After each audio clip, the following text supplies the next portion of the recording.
Satyabama Institute of Science and Technology, Chennai and Sriperumbudur. பிரபல தெலுங்கு நடிகர் விஜய் தேவரகுண்டா மீது காவல் நிலையத்தில் புகார் அளிக்கப்பட்டிருப்பது பரபரப்பை ஏற்படுத்தியுள்ளது. கார்த்திக் சுப்புராஜ் இயக்கத்தில் சூர்யா நடிப்பில் வெளிவந்துள்ள திரைப்படம் ரெட்ரோ.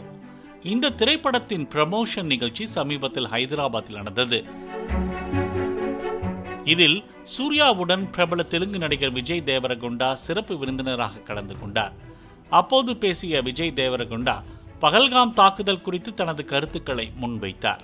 அதில் தீவிரவாத தாக்குதலில் ஈடுபடுபவர்களுக்கான கல்வியை உறுதி செய்வதும் அவர்கள் மூளைச்சலவை செய்யப்படுவதை தவிர்ப்பதும் தான் காஷ்மீரில் நடக்கும் பிரச்சனைக்கு தீர்வாக அமையும் என கூறியிருந்தார்.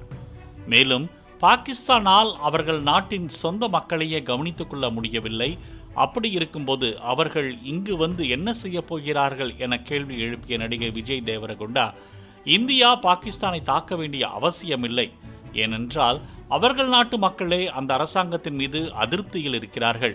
எனவே இதே நிலை தொடர்ந்து அரசுக்கு எதிராக மக்களே கிளந்தெழுவார்கள்.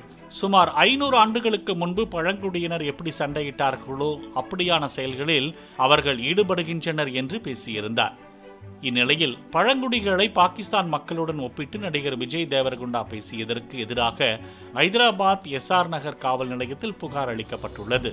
கிஷன்லால் சௌகான் என்ற வழக்கறிஞர் எஸ்ஆர் நகர் காவல் நிலையத்தில் விஜய் தேவரகுண்டா மீது புகார் அளித்தார்.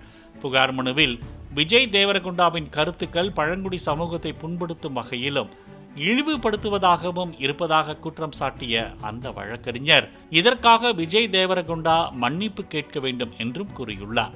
புகாரை பெற்றுக் கொண்டுள்ள போலீசார் சட்டப்படி நடவடிக்கை எடுக்கப்படும் என்று தெரிவித்துள்ளனர். Satyabama Institute of Science and Technology, Chennai and Sriperumbudur.